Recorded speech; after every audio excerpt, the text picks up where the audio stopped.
Imagine waking up one morning and a man walks into your city so wealthy that his mere act of generosity destroys your entire economy. Not for days, not for months, but for 12 straight years. Imagine a boy so beaten, so humiliated, so absolutely broken by fate that the world would one day tremble at the sound of his name. Imagine a city that had stood for over 1,000 years, a city that thought it could never fall, crumbling in 53 days because of a single engineer's mad obsession with the biggest cannon the world had ever seen. What you are about to read is not fiction.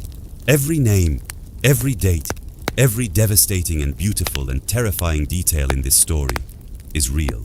These events happened. These people breathed and bled and wept and conquered and destroyed. And the world we live in today, your world, your roads, your religions, your borders, your economies, was carved directly from the chaos they unleashed. From the icy coasts of Newfoundland to the golden palaces of West Africa, from the plague-rotting streets of medieval Europe to the towering pyramids of a civilization that Europeans didn't even know existed. This is the true story of 6 centuries that changed everything. Buckle in, because the real history is so much stranger, so much more brutal, and so much more astonishing than anything you were ever taught in school. Part 1. The boy who would become a god. The rise of Genghis Khan, circa 1162, 1227. There is a place in the world where the wind never stops.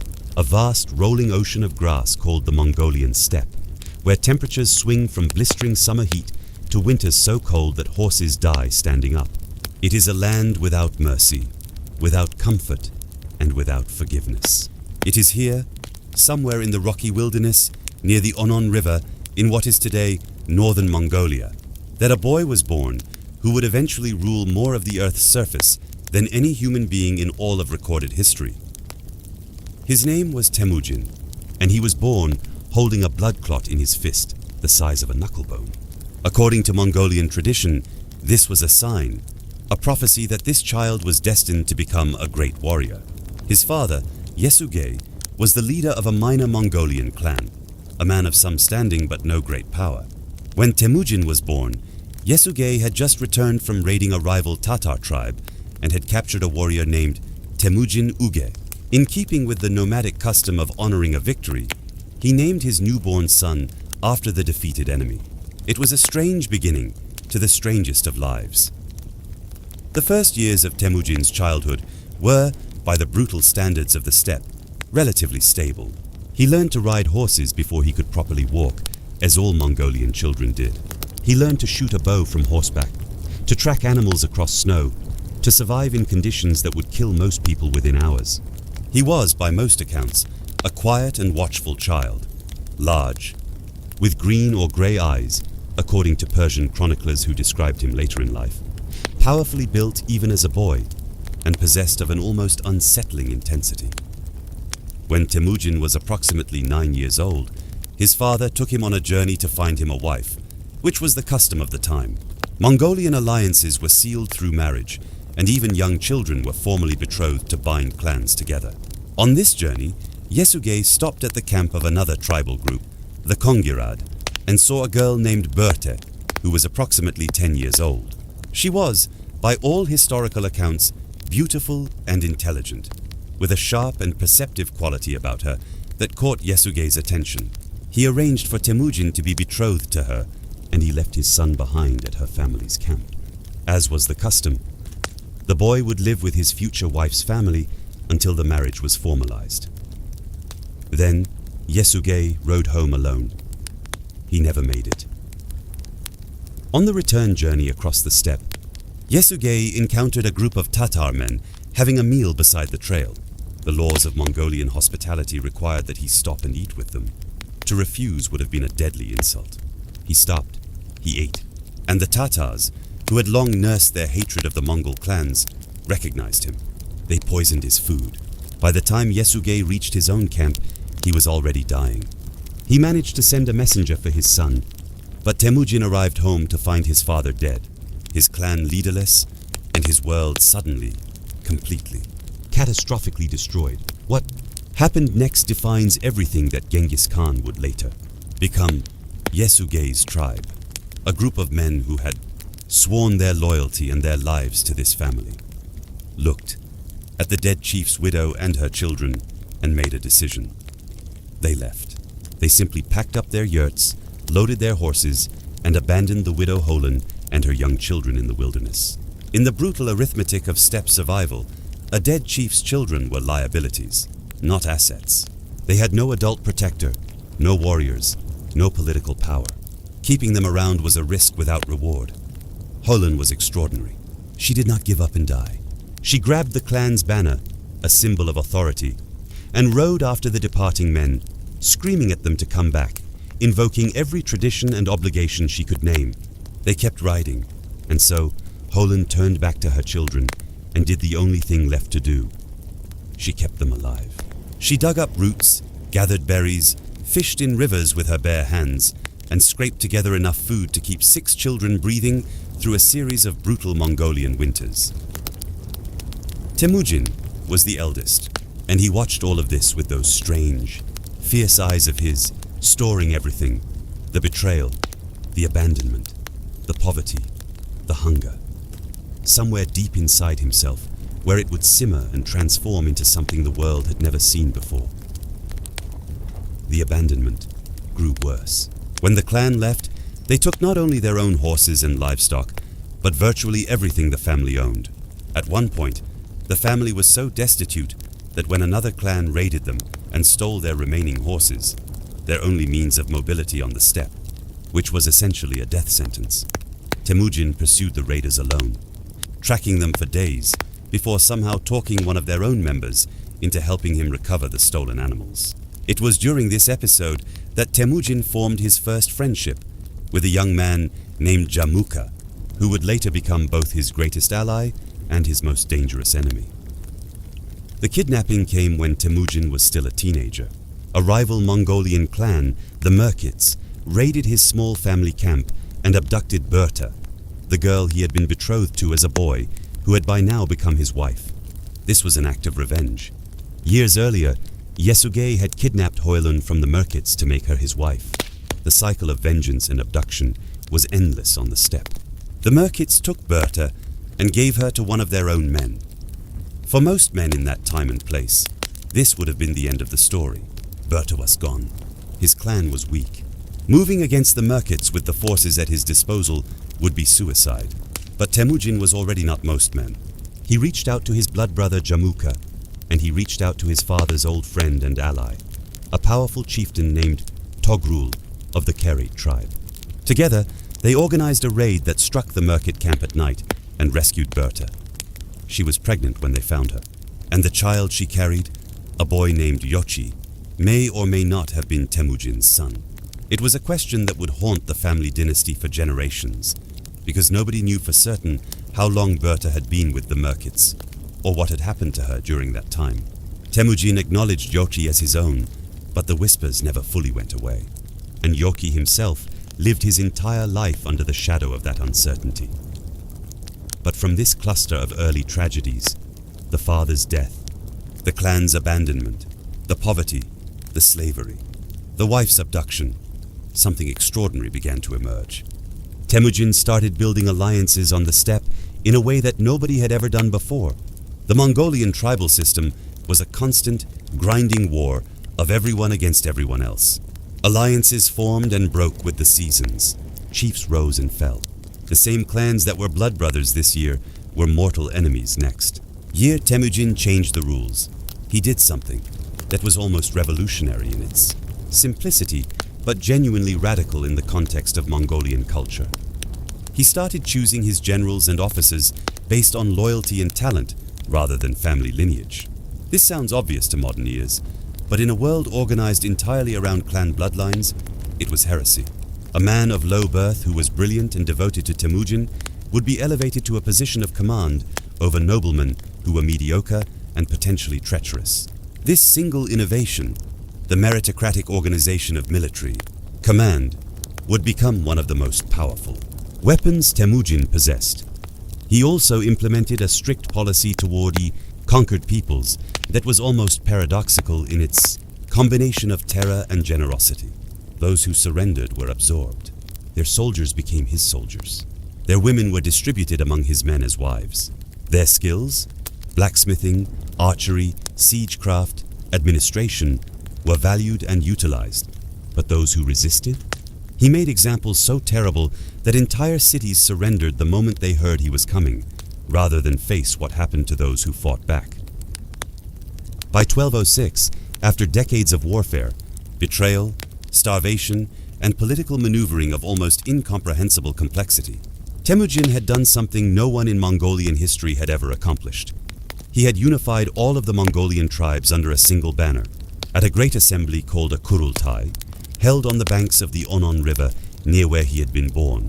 Temujin was given a new title, Genghis Khan, Universal Ruler. He was somewhere between 40 and 60 years old, depending on which historical source you trust. He had spent his entire life fighting. He had been enslaved, abandoned, starved, betrayed by allies, and robbed of everything that mattered to him. And now, he stood at the head of the most formidable military machine the world had ever produced. The armies of Genghis Khan were unlike anything that existed on Earth at that time. Their horsemanship was supernatural by the standards of any contemporary observer. Mongol warriors could fire arrows accurately while riding at full gallop, which required a level of coordination between horse and rider that took a lifetime to develop. They used a composite bow made of bone, sinew, and wood that could penetrate armor at distances that shocked European knights accustomed to the shorter range bows of their own tradition. Their tactical flexibility was extraordinary. They could execute complex flanking maneuvers across enormous distances, communicate across battlefields using signal flags, and maintain supply lines that kept armies operational in conditions that would have destroyed any other military force on Earth. And they were fast, astonishingly, terrifyingly fast. A Mongolian army could cover ground at rates that simply defied the understanding of their enemies. They traveled light, carried little food, and relied on their horses. Each warrior typically had between 3 and 5 horses, and switched between them throughout the day to keep them fresh. When a Mongolian army appeared before a city, it seemed to materialize from nowhere, because the pace of their movement was so far beyond anything their enemies could comprehend that warnings often arrived too late to matter. Between 1206 and his death in 1227, Genghis Khan led his armies against the Western Xia dynasty of China, against the powerful Jin dynasty that controlled northern China, against the Khwarezmian Empire, a vast and sophisticated Muslim civilization that stretched from Persia through Central Asia, and against numerous smaller kingdoms and principalities that lay in his path. The destruction wrought by these campaigns was staggering on a scale that is genuinely difficult to comprehend. The city of Samarkand, one of the great centers of Islamic civilization, was taken and largely destroyed. Baghdad, the seat of the Abbasid Caliphate, the city that had been the intellectual and cultural capital of the Muslim world for 5 centuries, was sacked in 1258 by Genghis Khan's grandson Hulagu Khan. The Libraries of Baghdad, which contained manuscripts preserving much of the accumulated knowledge of the ancient world, Greek philosophy, Persian mathematics, Arab astronomy, Indian medicine, were thrown into the Tigris River. The waters of the river, contemporary accounts say, ran black with ink for days. The death toll from the sack of Baghdad alone has been estimated by modern scholars at anywhere between 200,000 and 800,000 people. The caliphate was extinguished. An institution that had existed for over 5 centuries was simply gone. At the height of its power, the Mongol Empire covered roughly 24 million square kilometers, an area roughly 4 times the size of the continental United States. It stretched from the Pacific coast of Asia to Eastern Europe, encompassing China, Korea, Persia, Mesopotamia, Central Asia, Russia, and parts of Southeast Asia and Eastern Europe. No empire before or since has ever controlled so much of the Earth's surface as a single contiguous territorial unit. Genghis Khan died in 1227, somewhere on campaign in the land of the Western Xia. The cause of his death is, somewhat fittingly for such a mysterious figure, unknown. Some accounts say he fell from a horse, Others say he died of wounds received in battle. Mongolian tradition holds that his body was carried back to Mongolia and buried somewhere in the sacred Khenti mountains, and that the men who carried it killed everyone they encountered along the route so that the location of the grave would remain secret. Modern archaeologists have been searching for the tomb of Genghis Khan for decades. They haven't found it yet. Part 2. The man who crashed an economy with kindness, Mansa Musa and the Mali Empire, 1312–1337. While the descendants of Genghis Khan were rewriting the map of Asia, something equally extraordinary and far less violent was unfolding on the other side of the known world. In the vast grasslands and river valleys of West Africa, an empire was building itself into something that would, for a brief and dazzling period, make it the most powerful economic entity on the planet. The Mali Empire had been growing since the early 13th century, carved out of the wreckage of the Ghana Empire by a warrior king named Sundiata Keita, whose story, the crippled prince who conquered impossible odds, is one of the great epics of African literature. But the Mali Empire reached its absolute zenith under a ruler whose name you should know, but probably don't, and whose story is so staggeringly improbable that it reads like something from a fantasy novel. His name was Mansa Musa, and in terms of personal wealth, he was, by a considerable margin, the richest human being who has ever lived. To understand how rich Mansa Musa was, you have to understand what the Mali Empire controlled. The Mali Empire sat on top of two of the most valuable commodities in the medieval world, gold and salt. The gold came from mines in the south of the empire. In regions of modern-day Guinea and Senegal, where enormous deposits of alluvial gold made the Mali Empire the source of somewhere between half and two-thirds of the entire world's gold supply during the 14th century. The salt came from the Saharan mines at Tagaza, where it was cut in great slabs and traded across the desert for extraordinary prices. Salt was so valuable in parts of sub-Saharan Africa that it was literally traded weight for weight. Against gold, Mansa Musa ascended to the throne of Mali in 1312. He was, by the accounts of contemporary chroniclers, Arab travelers, Egyptian court officials, North African scholars, a man of impressive physical presence, deep religious devotion, and administrative genius. He expanded the empire's borders, organized its trade routes, built mosques and madrasas, and recruited Muslim scholars from across the Islamic world to come teach in his cities.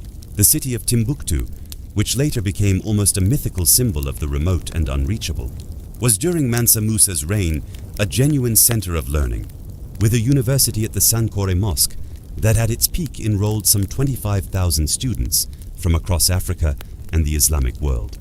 The library there contained an estimated 1 million manuscripts, histories, scientific texts, religious commentaries, legal treatises. But the event that made Mansa Musa famous, beyond the borders of his own world, the event that put the Mali Empire on European maps and embedded the ruler's name in the consciousness of the Mediterranean world, was a pilgrimage. In 1324, Mansa Musa decided to fulfill his obligation as a devout Muslim and make the Hajj, the pilgrimage to Mecca that every Muslim who is able is required to complete at least once in their lifetime. This was not by itself unusual. Muslim rulers made the Hajj regularly. What made Mansa Musa's Hajj unlike anything the world had ever seen was the manner in which he chose to make it. Mansa Musa set out for Mecca with an entourage that Egyptian and Arab chroniclers described with barely contained disbelief. The accounts vary somewhat, as medieval accounts often do, but the core details are consistent and staggering. He traveled with approximately 60,000 men. Some accounts say the total procession, including servants, slaves, soldiers, and attendants, numbered closer to 72,000 people.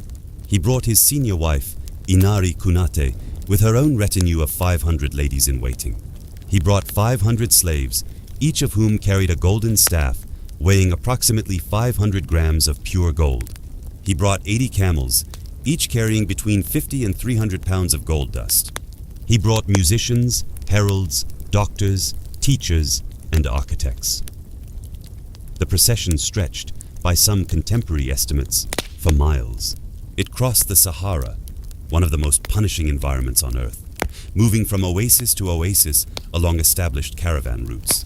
It entered Egypt through the Sudan, and when Mansa Musa arrived in Cairo, the city stopped functioning. The entire population, it seems, turned out to watch. The Egyptian Sultan Al-Nasir Muhammad received Mansa Musa with considerable ceremony. But the meeting was complicated by a question of protocol.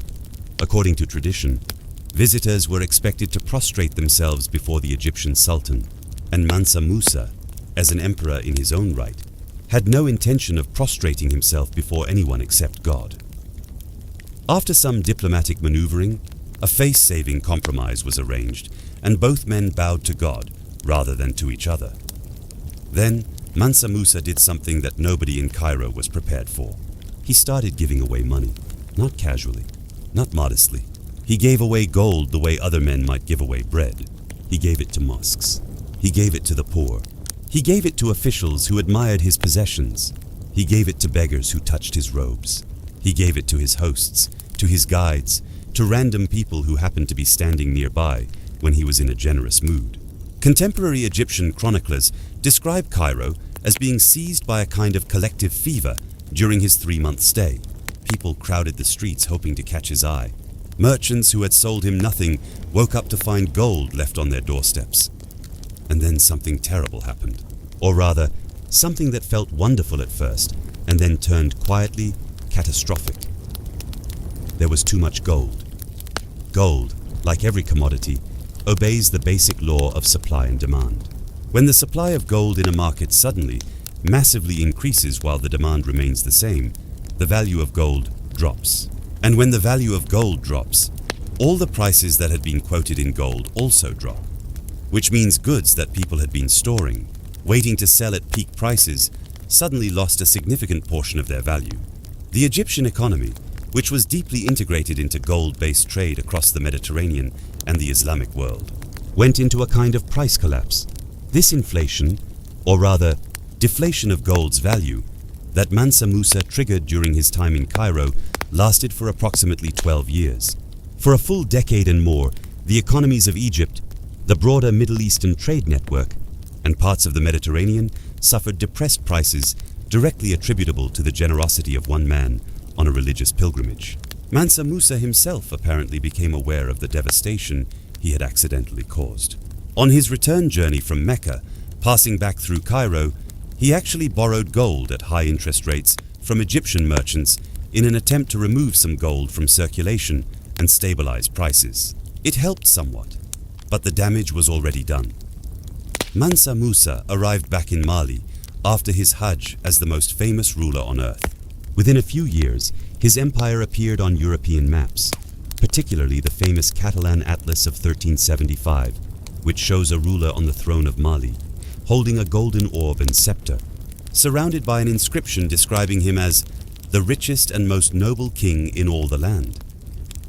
It was one of the very first times an African ruler had been depicted on a European map. Back in his empire, Mansa Musa threw himself into a building campaign of extraordinary ambition. He had brought back with him from Mecca an Andalusian architect and poet named Abu Ishaq al-Sahili, who had so impressed him with his eloquence and intelligence that Mansa Musa had essentially bribed him with 200 pounds of gold to return to Mali and design buildings for him. Al-Sahili designed the Jingareba Mosque in Timbuktu, which still stands today, and designed the royal palace of Niani. He introduced to West Africa new architectural techniques, including the use of fired brick that transformed the region's built environment. Mansa Musa died around 1337, and after his death, the Mali Empire began a slow decline, torn apart by succession disputes, military pressure from neighboring states, and the inevitable entropy of any empire stretched too thin across too much territory. The Songhai Empire eventually superseded Mali as the dominant power in West Africa. But for a few extraordinary decades in the early 14th century, a man from a place most Europeans couldn't even locate on a map was richer than any king in Europe, any sultan in the Middle East, any emperor in China, and more than anyone who has ever lived before or since. His fortune, adjusted to modern values, has been estimated at somewhere between $400 billion and $1 trillion. The estimates vary wildly, because gold's value relative to other commodities was so different in the medieval world. But by any reasonable measure, Mansa Musa was in a category of wealth entirely his own, a category that has never been occupied again. Part 3. The Great Dying, the Black Death and the Transformation of Europe, 1347-1353. It began with a siege. In 1346, the Mongol forces of the Golden Horde, one of the successor states to Genghis Khan's empire, controlling the vast steppes north of the Black Sea, laid siege to a Genoese trading city on the Crimean Peninsula called Kaffa, known today as Feodosia. Kaffa was an important node in the international trade network that connected Europe to Asia, and the Mongols had various economic and political grievances against the Genoese merchants who ran it. The siege was going badly for the Mongols, not because of the Genoese defenders, but because something was killing the Mongol army from the inside. A disease had appeared among them, a disease that killed with terrifying speed and left the body grotesquely disfigured by swollen black lumps at the lymph nodes of the neck, armpits, and groin. Men went to sleep healthy and woke up dying. Others fell ill in the morning and were dead by nightfall. The disease was spreading through the Mongol camp like fire through dry grass. According to a contemporary account by a Genoese notary named Gabriele de Musis, one of the most chilling first-hand descriptions in all of medieval history, the Mongol commanders made a decision of almost diabolical creativity. Unable to breach the walls of Kaffa militarily and losing their men to disease faster than they could fight, they loaded the bodies of their dead plague victims onto catapults and hurled them over the walls of the city. The plague corpses rained down on Kaffa. The Genoese, horrified, threw them into the sea as fast as they could. It wasn't fast enough. The disease took hold inside the city walls, and when the terrified Genoese merchants finally loaded their ships and fled, desperate to get away from the dying city and back to the safety of home, they carried the disease with them. In October of 1347, 12 Genoese ships docked at the port of Messina in Sicily. When the harbor officials came to check on the ships, what they found stopped them cold. Most of the sailors aboard were already dead. The ones who were still alive were covered with black boils oozing blood and pus. They were trembling, delirious, and clearly dying. The harbor officials ordered the ships to leave immediately. It was already too late. The disease had come ashore. What followed was the most catastrophic pandemic in recorded human history, an event so devastating in its scale and speed that it fundamentally altered the course of human civilization. The Black Death, as later generations would call it, swept across Europe with a ruthlessness that had no parallel in human experience. It killed indiscriminately. It killed the young and the old, the healthy and the sick, the wealthy and the destitute, the devout and the irreligious. It struck a village and killed a third of the inhabitants.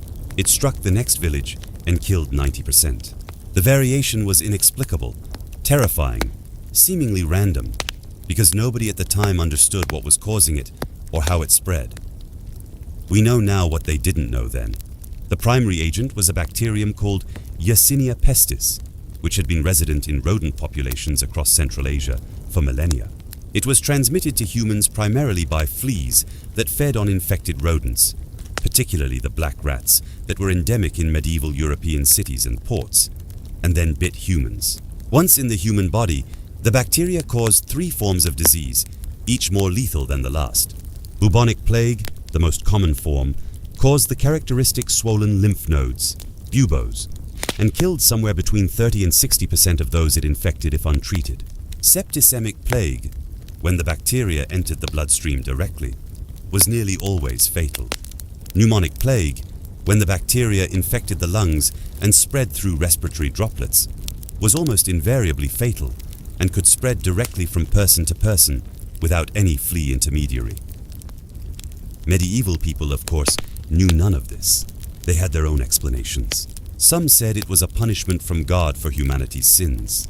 Some said it was caused by bad air, what they called miasma, rising from swamps and contaminated soil. Some said it was the conjunction of certain planets.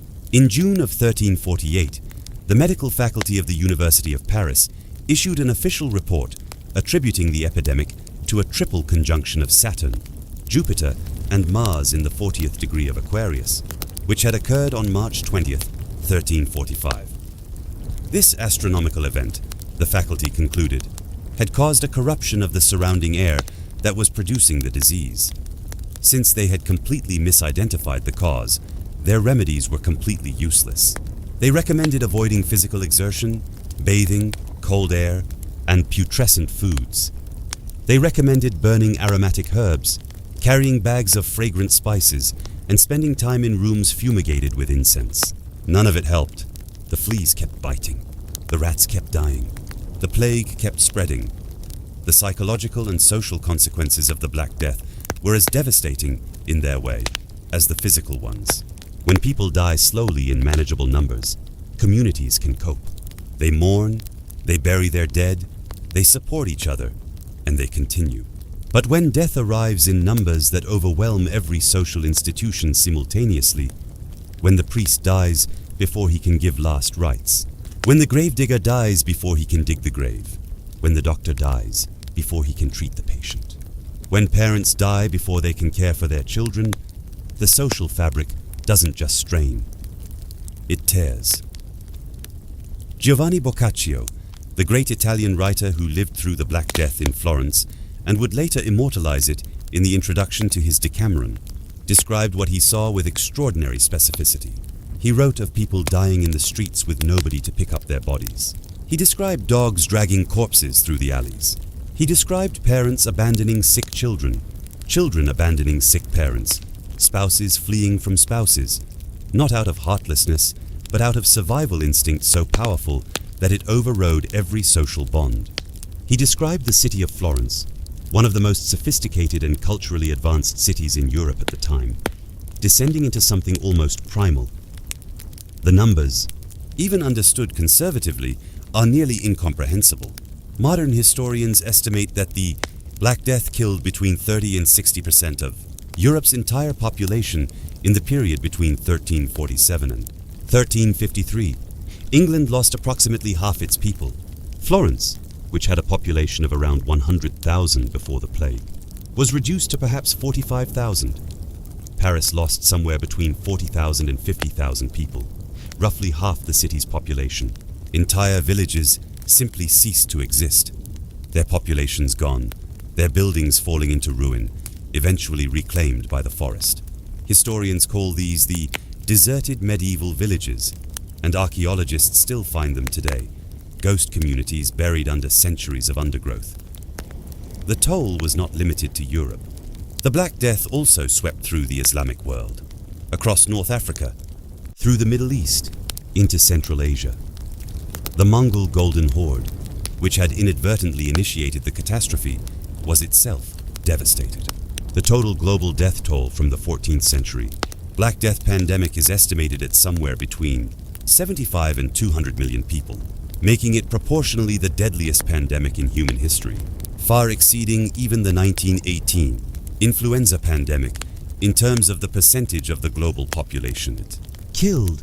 And yet, and this is one of history's most extraordinary paradoxes, the Black Death also inadvertently created some of the conditions that would eventually produce the Renaissance in the early modern world. Here is how that happened. In a feudal economy, power is fundamentally about land and labor. The nobility owns the land. The serfs and peasants provide the labor. The arrangement works, for the nobility at least, as long as there are enough laborers and not enough land. But the Black Death killed so many peasants that suddenly, in village after village across Europe, there was more land than there were people to work it. The survivors had leverage they had never possessed before. They could demand higher wages. They could walk away from exploitative lords and find better conditions elsewhere.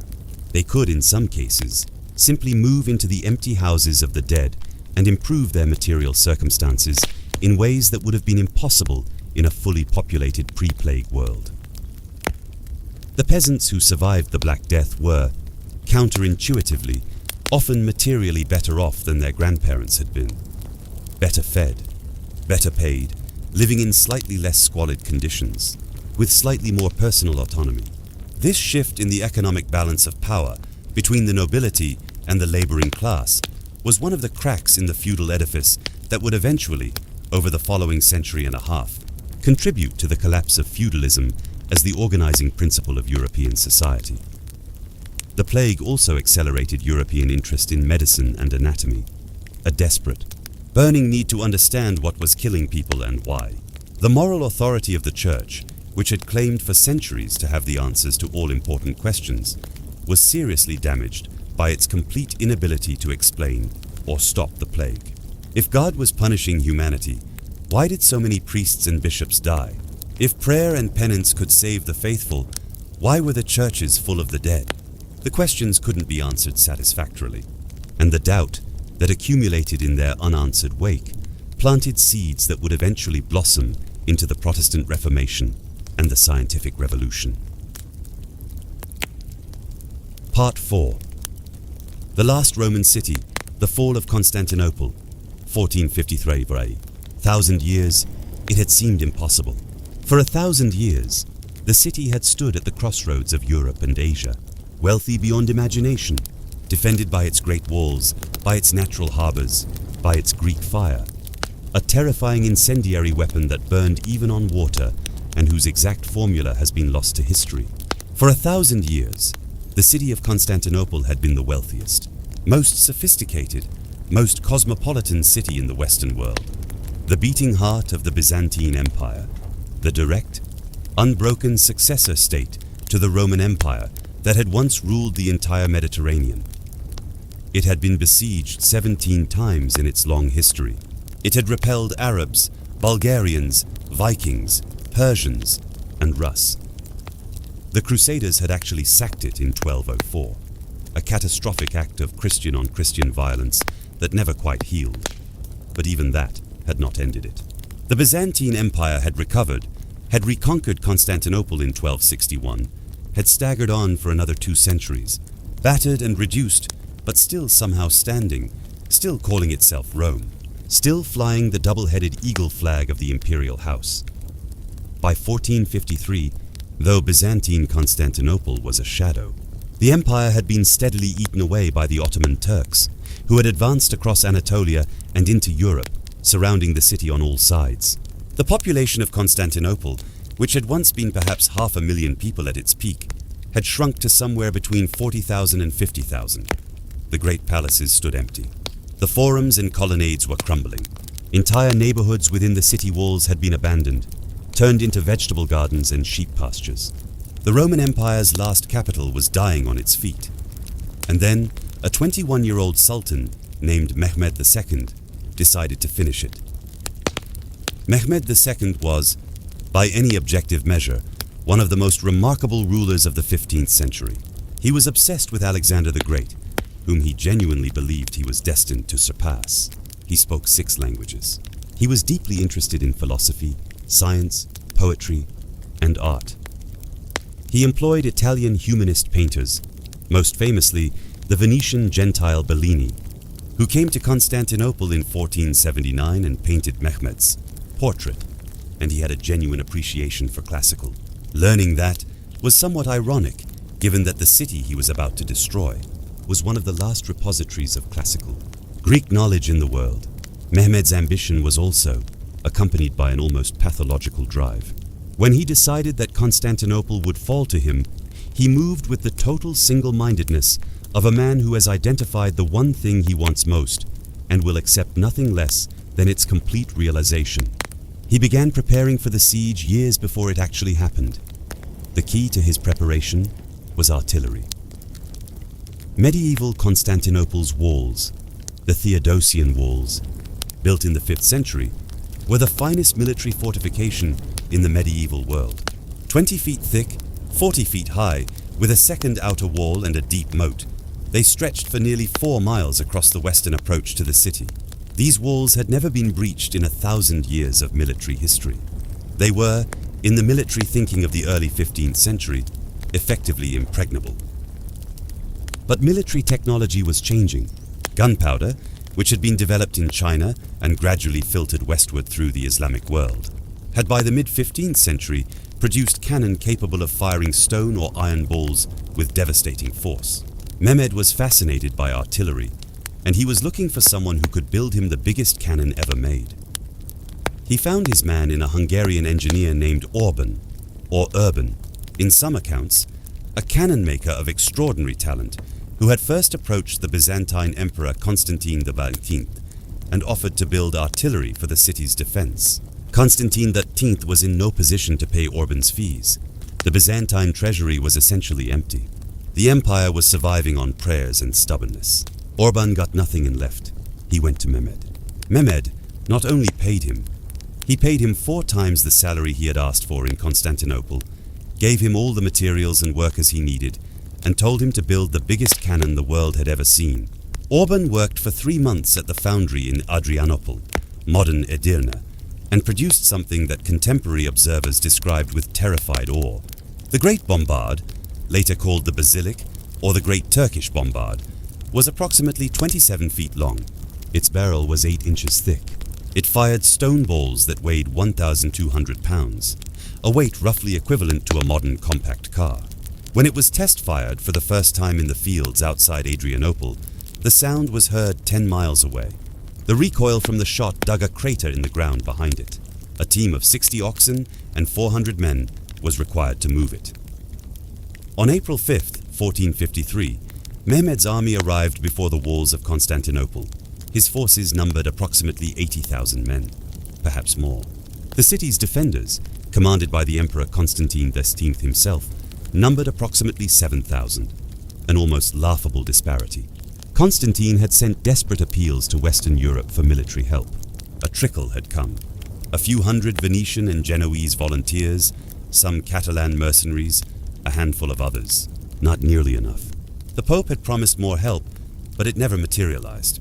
The schism between the Eastern Orthodox Church and the Roman Catholic Church, which had been festering since 1054, made genuine cooperation almost impossible. The Christian kingdoms of Western Europe watched Constantinople's agony from a safe distance and did, essentially, nothing. The bombardment began. The Great Bombard could only be fired 7 times per day. Each shot required the barrel to cool before another load could be prepared, and the process of loading and aiming was enormously laborious. But even 7 shots per day from a weapon of that size was devastating. Each impact sent cracks racing through stones that had stood for 1,000 years. Each impact broke away sections of wall that the defenders desperately tried to repair overnight, filling gaps with dirt, timber, and whatever else could be found. For 53 days, the bombardment continued. The defenders of Constantinople showed extraordinary courage and resourcefulness. They hung bales of wool and leather hides against the outer walls to absorb some of the impact. They worked through the nights repairing damage. They repelled multiple direct assaults on the walls with ferocious determination, killing Ottomans by the thousands on the approaches to the gates. Constantine XIII rode up and down the walls every day, personally inspecting the damage and encouraging his men. But the math was unrelenting. 7,000 against 80,000. Stone walls against the biggest cannon ever built. Prayers against gunpowder. Mehmed also showed his genius for tactical innovation. The Golden Horn, the inlet that protected Constantinople's northern harbor, was blocked by a great chain stretched across its mouth to prevent Ottoman ships from entering and attacking the sea walls. Mehmed's response was one of the most astonishing engineering feats of the medieval world. He ordered his engineers to build a road over the hills north of the city, greased it with oil and tallow, and over a single night, hauled approximately 70 ships overland across the hills and launched them into the Golden Horn on the other side of the chain. When dawn came, Constantinople's defenders looked out and saw an Ottoman fleet inside the harbor that had not been there the night before. The shock to the defenders' morale was profound. The end came on May 29, 1453. Mehmed launched his final massive assault before dawn. His janissaries, the elite infantry who were arguably the finest soldiers in the world at that moment, found a small gate, the Kerkaporta, that had been left unlocked by mistake. They poured through. At almost the same moment, the defenders discovered that their great general, Giovanni Giustiniani, had been seriously wounded and was being carried off the walls. His departure demoralized the men under his command at the critical moment of the final assault. Constantine XII, the last Roman emperor, in an unbroken line stretching back to Augustus Caesar, tore off his imperial regalia, the purple robes that no enemy should ever be allowed to capture, and threw himself into the breach. He was last seen fighting hand-to-hand with the Ottomans as they poured into the city. His body was never definitively identified. He died as he had lived for the past 11 years, defending the impossible. By mid-morning, Constantinople had fallen. The Eastern Roman Empire, the empire that had, in various forms, been a continuous entity for over 1,500 years. From the founding of the city by Constantine the Great in 330 AD back to the Republic and Empire of Rome, was over. Mehmed II rode into the city on a white horse and went immediately to the great church of Hagia Sophia, the most magnificent Christian building on earth, and ordered it converted into a mosque. He is said to have wept when he saw the ruins and desolation of what had once been the greatest city in the world. What a city we have given over to plunder and destruction, he reportedly said.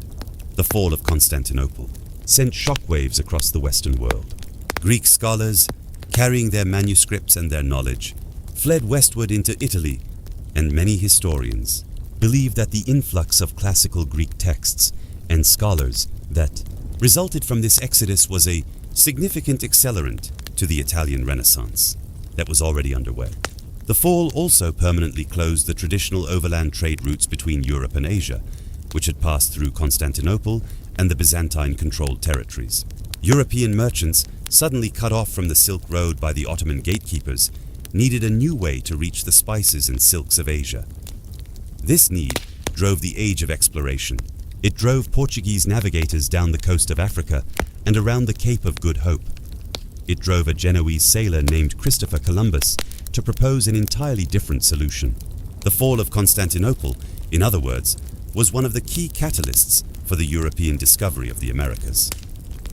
One catastrophe, a chain of consequences that still shape the world today. Part 5. The world turned upside down. Columbus, the Vikings, and the Americas nobody knew about. Here is something remarkable that almost nobody fully appreciates. Christopher Columbus was not the first European to reach the Americas. He wasn't even close to the first. Approximately 500 years before Columbus set sail in 1492, a Norse explorer named Leif Erikson landed on the shores of North America, almost certainly at a place on the northern tip of Newfoundland, Canada, known today as L'Anse aux Meadows, where archaeologists excavated the remains of a Norse settlement in the 1960s and found conclusive evidence of European habitation dating to around 1000 AD. Leif Erikson was the son of Eric the Red, who had colonized Greenland. He called the land he found Vinland, probably because he found wild grapes growing there. He established a settlement, spent at least one winter there, and then returned to Greenland. The Norse eventually abandoned their North American settlement. Accounts suggest conflict with the indigenous people they called Skraelings. Almost certainly, ancestors of the modern Inuit or other First Nations peoples made it untenable. But the knowledge that there was land to the west of Greenland persisted in the Norse oral tradition for generations. Why didn't this discovery change the world? The answer is instructive about how history actually works. Leif Erikson's voyage to Vinland happened in a particular context. The Norse were accomplished seafarers who regularly crossed dangerous open water, but they had no pressing reason to colonize North America in force. Greenland was already challenging enough to maintain. Europe in 1000 AD had no great hunger for new trade routes. The Silk Road was functioning. The Islamic world was prosperous and stable, and Europe itself was not yet in a position of commercial ambition that would make overseas expansion seem worth the enormous cost and risk. The Norse found America and found it interesting, but not urgently valuable. They wrote it down in their sagas and moved on. Columbus's voyage in 1492 happened in a completely different context. It happened in a Europe that had just recovered, partially unevenly, but meaningfully, from the Black Death.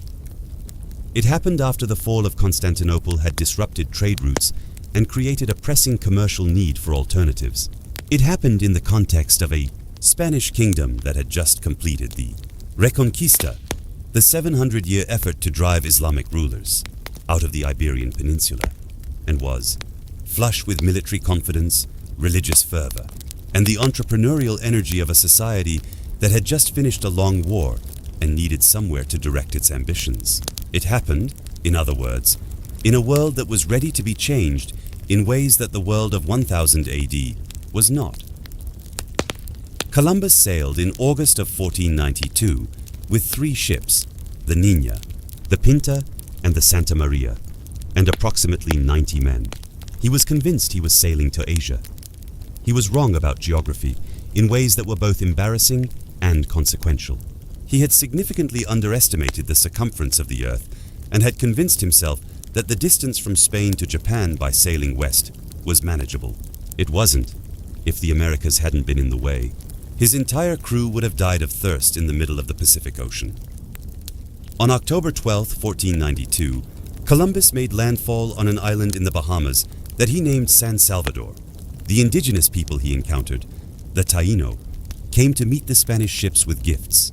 Columbus, in his journal, noted their generosity and their beauty, and then almost immediately described them in terms of potential labor.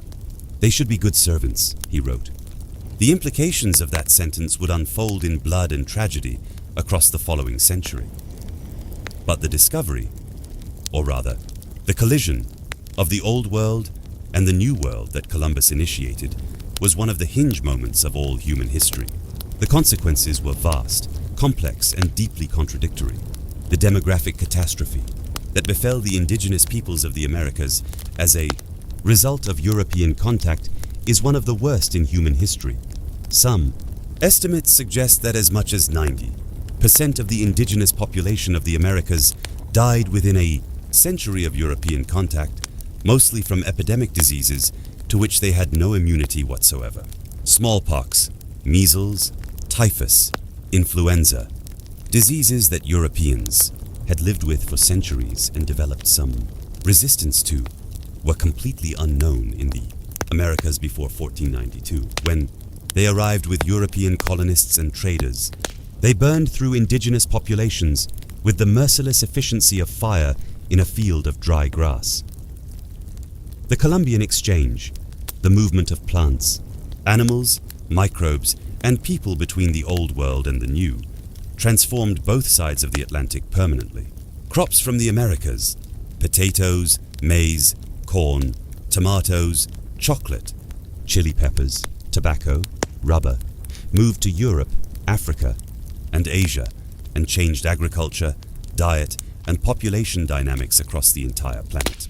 The potato, in particular, is credited by historians with allowing the population explosion of 18th and 19th century Europe.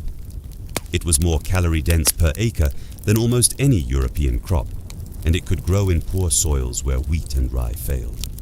From Europe, the Americas received horses, which had actually been native to the Americas in prehistoric times, but had gone extinct before human civilization developed. Cattle, pigs, wheat, and the aforementioned diseases. The introduction of horses to the North American plains transformed the cultures of indigenous peoples across the Great Plains within a generation or two, creating the horse culture of the Comanche, the Lakota, the Cheyenne, and dozens of other nations that most Americans think of as timeless and traditional, but that actually emerged in the historical blink of an eye after European contact. Part 6. The Eagle and the Serpent, the Aztec Empire and the Conquest, that shouldn't have worked, 1519-1521.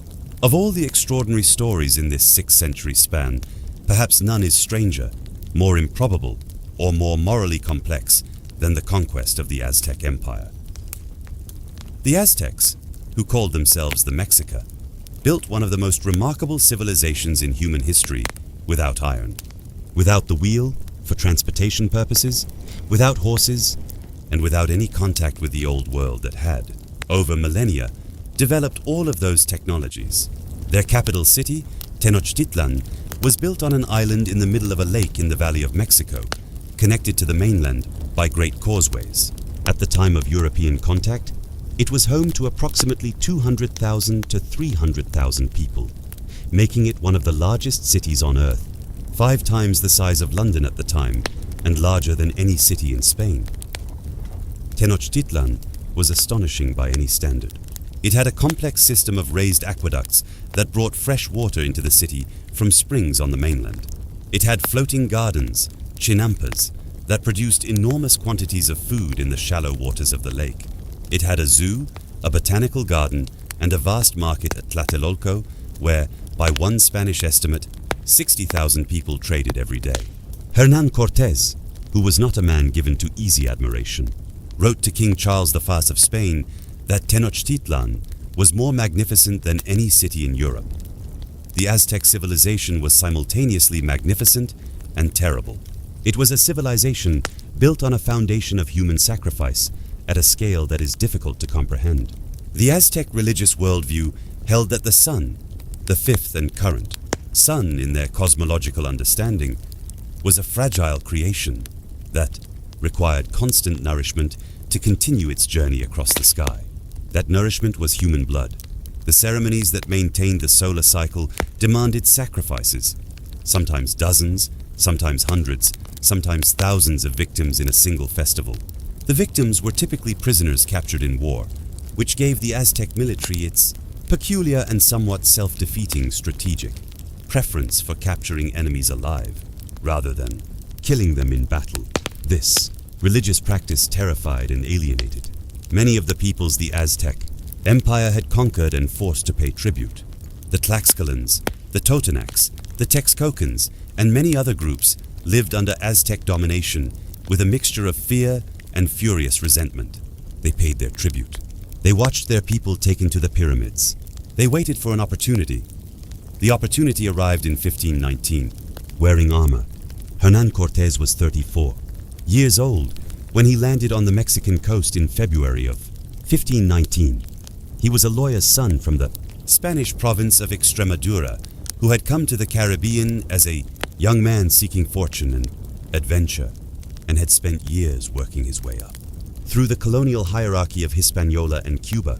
He was intelligent, charismatic, ruthless, politically brilliant, and possessed of a physical courage that bordered on recklessness.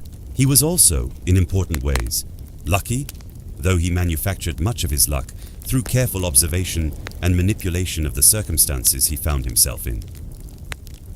Cortés led an expedition that, on paper, was a joke. He had approximately 500 soldiers, 100 sailors, 16 horses, and a handful of artillery pieces. He was sailing to confront a civilization of millions that had been organizing military campaigns for centuries. By any rational calculation, this should have ended with the Spanish being sacrificed on an Aztec pyramid within weeks of their arrival. What happened instead was one of the most astonishing campaigns in military history, explainable only by the confluence of several extraordinary factors that, individually, would have been insufficient, but together proved catastrophic for the Aztec Empire. The first factor was disease. Smallpox arrived in Mexico with the Spanish even before Cortés reached Tenochtitlán, spreading through indigenous populations that had absolutely no immunity to it. By the time Cortés began his final assault on the Aztec capital, the city was already devastated by epidemic. The great Aztec Emperor Cuitláhuac, who had taken power after Moctezuma II's death during the Spanish occupation, died of smallpox before Tenochtitlán fell. Disease killed more Aztecs than Spanish swords ever could. The second factor was political. Cortés was a diplomatic genius in the context he found himself operating in. He rapidly understood that the Aztec Empire was not a nation-state in any modern sense. It was a coercive tribute empire surrounded by populations that despised it. He met with the Tlaxcalans, who had actually defeated his initial force in battle, and managed to negotiate them into becoming his allies by convincing them that his goal was the destruction of Aztec power. He was right, and the Tlaxcalans, with their historic hatred of Tenochtitlan, became indispensable allies.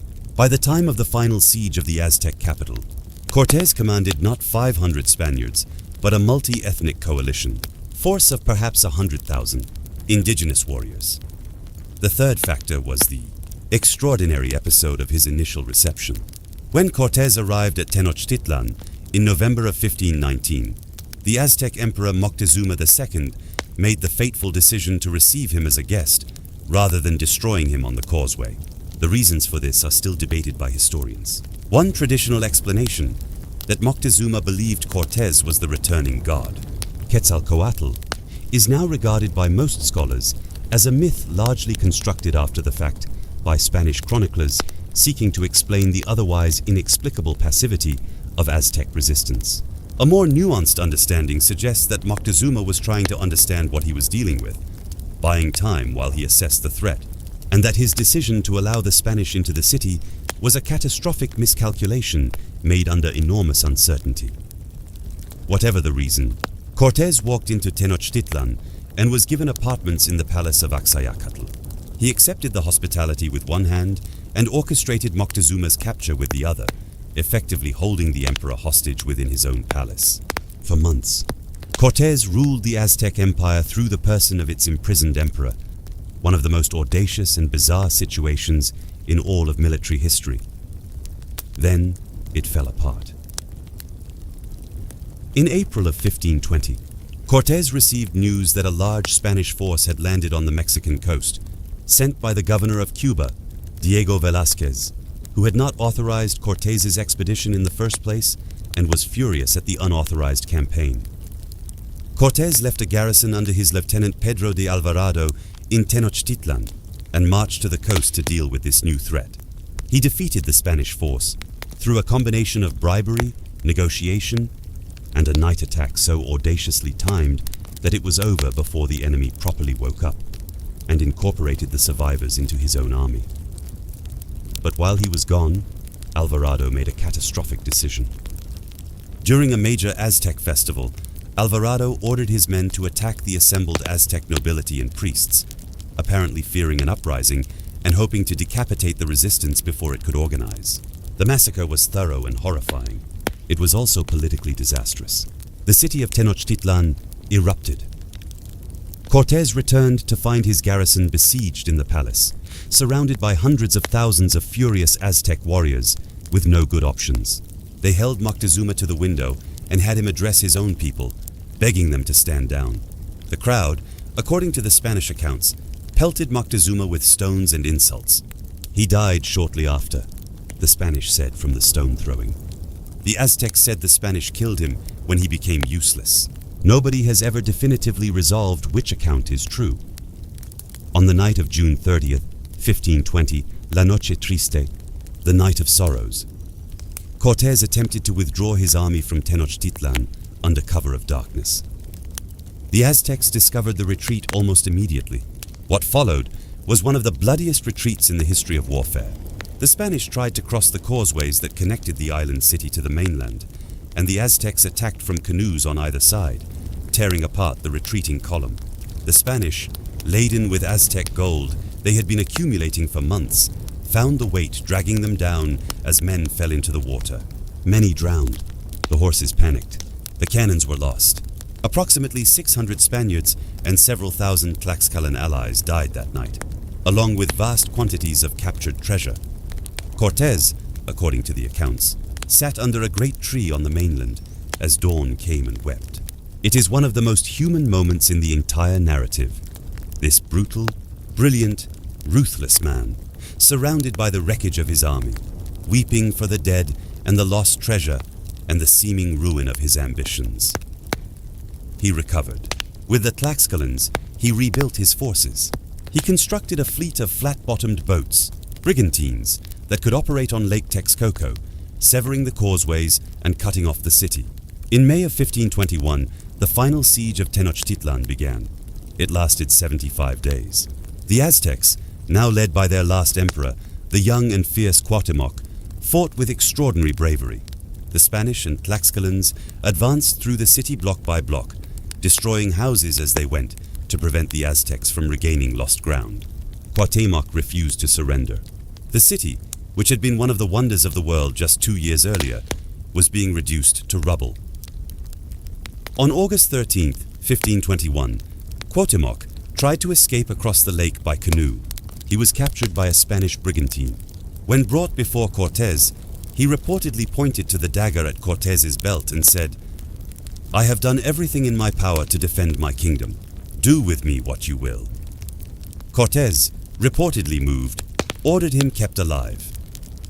What remained of Tenochtitlán, the great city that had stunned the Spanish with its magnificence, was barely recognizable. The bodies of the dead lay in the streets and in the lake. The stench was, by all accounts, overwhelming. The population that had numbered hundreds of thousands was reduced to tens of thousands, a combination of battle deaths, disease, and starvation from the siege. On the ruins of Tenochtitlán, the Spanish built Mexico City, and on the ruins of the Aztec Empire, they built New Spain, the beginning of a colonial project that would, over the following centuries, reshape the entire Western Hemisphere. Part 7. The thread that connected everything. The Silk Road. The Pax Mongolica and the age of exchange. It would be easy, reading these stories in isolation, to see them as separate events. The rise of the Mongols here, the Black Death there, the fall of Constantinople somewhere else, the conquest of the Aztecs in a different corner of the world. But they were not separate.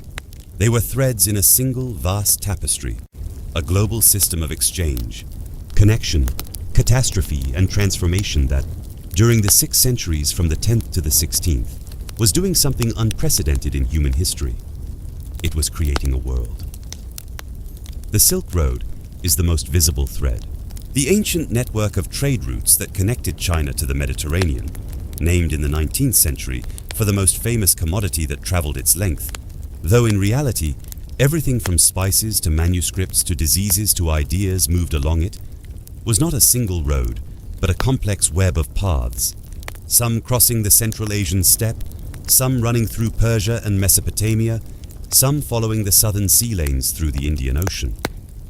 During the Mongol period, particularly during the Pax Mongolica, the period of relative peace across the Mongol domains from approximately 1250 to 1350, this network functioned with an efficiency it had never achieved before and would never achieve again. The Pax Mongolica is one of history's great ironies. The Mongol conquests were devastating, truly, horrifically, almost cosmically destructive in the human cost they extracted. But the empire the Mongols built across Asia and Eastern Europe created, for approximately a century, something extraordinary, a zone of relative security and legal protection stretching from China to the borders of Western Europe. A merchant with the right documentation, the Mongol paisa, or passport, could theoretically travel from one end of the empire to the other with reasonable safety. Postal relay stations called yams were established every 25 miles or so along major routes, allowing messages and light goods to move with astonishing speed.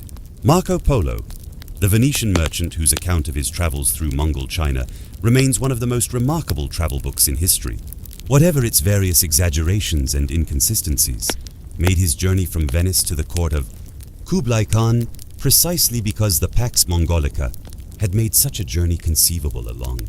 These routes moved silk and porcelain from China, spices from the Spice Islands, modern Indonesia, cotton and dyes from India, glass and metalwork from Persia, and luxury goods from every corner of the known world. They also moved ideas, mathematical concepts, astronomical observations, medical techniques, philosophical traditions, the decimal number system that modern civilization depends on for essentially all. Mathematical and scientific computation came from India, through the Islamic world, and into Europe precisely along these routes and during this period. Without that transfer of mathematical knowledge, the scientific revolution that followed in the 16th and 17th centuries would have been, at minimum, much more difficult and much slower. But along the same routes, in the same carts and caravans and ships, moved the bacterium that caused the Black Death. The irony is almost poetic, though there is nothing poetic about the tens of millions who died. The very infrastructure that connected the world and made the medieval exchange economy possible was the infrastructure that carried the most destructive pandemic in human history from Central Asia to every corner of the known. World.epilogue, what 6 centuries made by? The time the 16th century drew toward its close, the world was unrecognizable compared to the world of the 10th century. The Mongol Empire, which had seemed eternal in its vast and terrible power, had fragmented and largely dissolved. The Mali Empire had declined. The Byzantine Empire was gone. The Aztec Empire was gone. The Inca Empire, which the Spanish had also destroyed with equally improbable speed in the 1530s, was gone. Old powers had been swept away, and new ones had risen to take their places. The world's center of gravity was shifting from the Mediterranean, which had been the organizing center of Western civilization since the ancient Greeks, to the Atlantic Ocean. The empires of Spain and Portugal, powered by the gold and silver extracted from the Americas, were becoming the wealthiest and most powerful states in Europe. The Ottoman Empire, which had grown from the seed planted by Mehmed II's conquest of Constantinople, now dominated the Eastern Mediterranean, the Middle East, and North Africa. The Ming dynasty in China was at the height of its power and sophistication, and in Western Europe, things were in an extraordinary state of flux. The printing press, which Johannes Gutenberg had developed in the 1440s using a technology adapted from Asian models, was transforming communication and knowledge in ways that no previous technological development had matched. The Protestant Reformation, ignited by Martin Luther's challenge to papal authority in 1517, was tearing Christendom apart at precisely the moment when the discoveries in the Americas were demanding that European civilization reconceive its relationship to the physical world and the other peoples who inhabited it. The world of 1600 was, in a very real sense, the direct ancestor of the world we live in today. The nation-states, the trade relationships, the religions, the crops, the languages, the colonial legacies, both, positive and catastrophic, all of it, traces its origins to those 6 centuries between the rise of the Mongols and the fall of Tenochtitlán. And standing at the beginning of that transformation, in the Mongolian wilderness, where a boy was born holding a blood clot in his fist, in the golden corridors of a West African palace, in the dying streets of plague-struck Florence, on the ramparts of a 1,000-year-old city making its last stand against the biggest cannon ever built, on the causeways of an island city in a lake, weeping beside a great tree at dawn, were human beings. Frightened, brilliant, brutal, generous, petty, noble, terrified, ambitious human beings, making decisions in the dark, with incomplete information and no ability to see what their choices would eventually produce. They were not so different from us, and the world they made, with their wars and their pilgrimages, their plagues and their discoveries, their conquests and their collapses, is the world we live in. History is not something that happened to other people a long time ago, far away. It is the story of how we got here. It is the story of the ground under your feet, the food on your table, the language in your mouth, the nation whose passport you carry. Every single thing you take for granted as fixed and permanent was, once, something someone fought and bled and died to create or to destroy. The world between the 10th and the 16th century teaches us this with an almost unbearable clarity. Nothing is permanent. Not empires, not cities, not ideas, not diseases, not even the silence of a grave in the Mongolian mountains, where the greatest conqueror in history sleeps in a place that nobody has yet found, waiting still to be discovered.